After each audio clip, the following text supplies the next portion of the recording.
जिन्नात की बस्ती। तहरीर नंबर 2100 अर्क। जो लोग जिन्नात के वजूद पर यकीन नहीं रखते, दर हकीकत वो जाहिल और कम अक्ल होते हैं, और ऐसे लोगों को जिन्नात अपना आप जरूर दिखाते हैं। बस P:लाइन।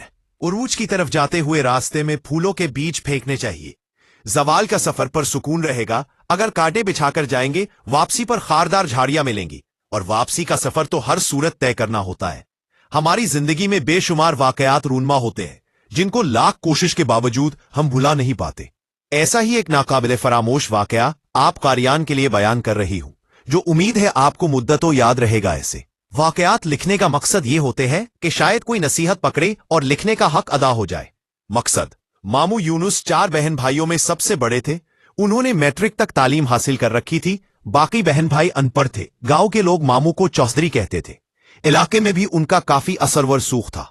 जारी है, नाजिम से उनकी दोस्ती थी। नाना की 40 एकड़ राजी थी, जो नाना की वफात के बाद उन्होंने पटवारी और तहसीलदार से साजबाज करके अपने नाम करवाई। जब दूसरे बहन भाइयों को पता चला तो वो अपने हिस्से की जमीन मांगने लगे। मामू ने जमीन देने से इनकार कर दिया और कहा, वालिद साहब ने मरने से पहले ही जमीन मेरे नाम करा दी थी। चाचू गांव के चंद बड़ों को लेकर उसके पास गए। उन्होंने मामू को बहुत समझाया, ये आपके सगे बहन भाई है, आपके वालिद की जमीन में आप सबका बराबर का हिस्सा बनता है।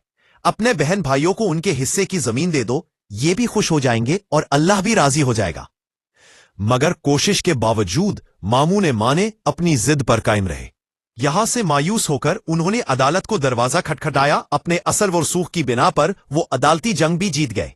अब वो 40 एकड़ जरी जमीन के तन्हा मालिक थे। मामू का एक ही बैठा था, जो शहर में तालीम हासिल कर रहा था। एक मुंशी रखा था, जो होने वाली आमदनी का हिसाब किताब करता था। जमीनों से अच्छी खासी आमदनी हो रही थी। 40 एकड़ जमीन में 2 एकड़ जमीन गैर आबाद थी। यहां एक पुरानी कब्र थी। लोगों का ख्याल था उस कब्र में अल्लाह का नेक बंदा दफन है या कोई गैर मरी मखलूक रहती है, जिस वजह से चौधरी यूनुस की फसल दूसरे लोगों से ज्यादा औसत देती है। जिंदगी सब्र और शुक्र की आजमाइश है। जो इस आजमाइश में कामयाब रहते हैं, जिंदगी बस उनकी है। जो सब्र और शुक्र की अहमियत को नजरअंदाज करते हैं, वो उस जहां में भी और आखिरत में भी नाकाम रहते हैं। लालच अक्ल को अपना गुलाम बना देती है। मामू को भी ज्यादा से ज्यादा की लालच रहती थी। उसने कई बार सोचा इस गैर आबाद जमीन को भी आबाद किया जाए, ताकि उसे काश्त के काबिल बनाया जा सके। इस तरह आमदनी में भी इजाफा होगा। एक दिन उसने अपने मुंशी लियाकत को अपने इरादे से आगाह किया। मुंशी ने कहा, ठीक है चौधरी साहब, हम सुबह काम शुरू कर देंगे। 8-10 दिन में ये जमीन हमवार हो जाएगी। दूसरे दिन जब कब्र वाली जमीन को हमवार करने का काम शुरू होने लगा, तो गांव के बुजुर्ग मामू के पास आए। उन्होंने कहा, इस जमीन को हमवार ना करें। यहां कोई अल्लाह का नेक बंदा दफन है या कोई गैर मरई मखलूक रहती है। उनको तंग ना करो। अल्लाह ने आपको बहुत कुछ दिया है। आपने अगर उनको बेघर किया तो ये आपके लिए नुकसानदेह होगा। उन्होंने बड़ों का कहना मानकर काम रोक दिया। रात को एक नादीदा कुव्वत मामू के पास आई, जिसे देखकर वो डर गए। आप कौन हैं और क्या चाहते हैं?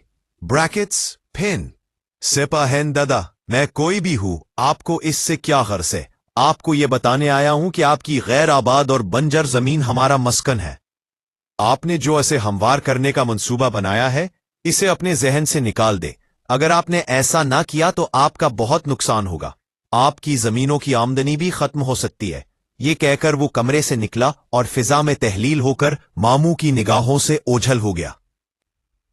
फिन फिन सुबह मामू ने मुंशी को अपने पास बुलवाया, रात वाला वाकया सुनाया और कब्र वाली जमीन को हमवार करने से मना कर दिया। वक्त गुजरता रहा। एक दिन मामू को फालिज का अटैक हुआ। वो बिस्तर के होकर रह गए। जमीनों की देखभाल अब उनके बस का काम नहीं था, लिहाजा उनका बेटा हारिस तालीम अधूरी छोड़कर वापस गांव आ गया। अब वो जमीनों की निगरानी करता। अपने बाप की तरह हारिस ने भी गैर आबाद जमीन को हमवार करके उसे काबिल काश्त बनाने का इरादा कर लिया। इस सिलसिले में जब इसने मुंशी से बात की तो उसने कहा, पहले बड़े चौधरी से बात कर ले, उन्होंने ये जमीन आबाद करने से मना किया है। हारिस ने अपने वालिद साहब से बात की। मामू ने बताया, गैर मरई मखलूक रहती है और अपने साथ पेश आने वाला वाकया भी बयान किया। ये जिन भूत वाली बातें सब झूठी होती हैं, इनका हकीकत से कोई ताल्लुक नहीं होता। हमने अपनी जमीन आबाद करनी है, किसी की जमीन पर कब्जा तो नहीं कर रहे। जो हमारा नुकसान होगा, अगर यहां नादीदा कुव्वतें या जिन भूत वगैरह रहते हैं तो वो कहीं दूसरी जगह जाकर आबाद हो जाएंगे। हारिस की बातें सुनकर मामू परेशान हो गए। उन्होंने अपने बेटे को बहुत समझाया मगर वो ना समझा। मुंशी ने भी उसका हौसला बढ़ाया। फिर जैसे ही ट्रैक्टरों ने काम शुरू किया, मगरिब की तरफ से काली घटा उठी। देखते ही देखते उसने पूरे गांव को अपनी लपेट में ले लिया। हम तरफ गुर्दो गबार और अंधेरा छाने लगा। इस तूफान से सिर्फ मस्जिद महफूज थी। फिर कब्र वाली जगह पर जोरदार धमाका हुआ। काम करने वाले ट्रैक्टर कला बाजे खाते खुश्क पत्तों की तरह दूर जाकर गिरे। यही हाल ड्राइवरों और काम करने वाले मजदूरों का था। बाद के बगैर पर चमके कहा जाता है। हम आज किसी को नहीं छोड़ेंगे। हम तुम्हारे आराम व सुकून बर्बाद किया। ये आवाजें इस कदर खौफनाक और करख्त थीं कि हर जी रूह को खौफ आने लगा। हर तरफ आह वकार और कयामत सुगरा बरपा थी। एक नादीदा कुव्वत हारिस को उठाकर छत तक ले गई और फिर एकदम ही छोड़ दिया। वो धड़म से फर्श पर कमर के बल गिरा। उसको कासी चोटें आईं। भला हुआ मुअज्जिन का जिसने अल्लाह अकबर कहकर जोहर की अजान शुरू की। अजान के कलिमात सुनते ही हर तरफ सुकून हो गया। गांव के लोग मस्जिद की तरफ दौड़े। मस्जिद का सहन ज्यादा वसी नहीं था कि गांव के सारे लोग उसमें समा जाते। लोग इमाम मस्जिद से दुआ की अपील करने लगे। इमाम मस्जिद ने दुआ कराई, ए मखलूक खुदा, उन गरीब लोगों का तो कोई कसूर नहीं। ये चौधरी के यहां मजदूरी करके अपना और बच्चों का पेट पालते हैं। आज भी ये लोग वहां मजदूरी करने गए थे। ये लोग आपकी बस्ती से बेखबर थे। अनजाने में जो गलती कर बैठे हैं उस गलती की मुआफी चाहते हैं। हो सके तो चौधरी साहब को भी माफ कर दे। ये सब शर्मिंदा है। आइंदा कभी आपको बस्ती की तरफ नहीं जाएंगे।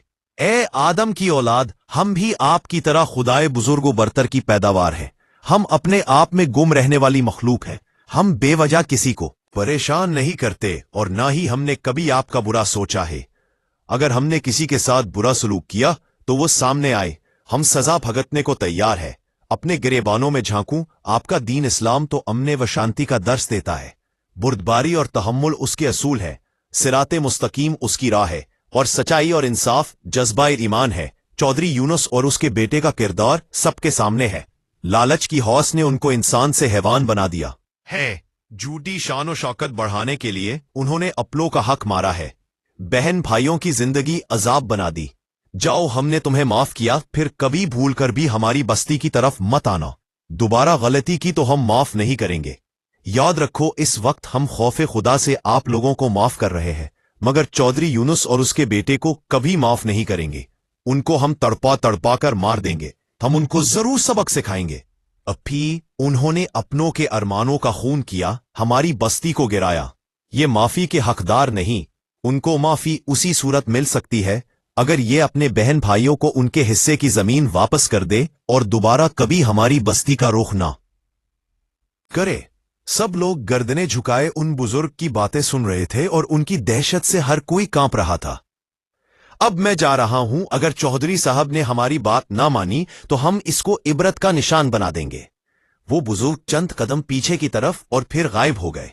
इमाम मस्जिद ने लोगों को मुखातिब किया, हमसे गलती हो गई है। इस गलती के अजाले के लिए हमें दोबारा इसी मखलूक की मिन्नत समाजत और कब्र वाली जगह पर खैरात करना होगी। हमें हर हाल में उस मखलूक को राजी करना होगा।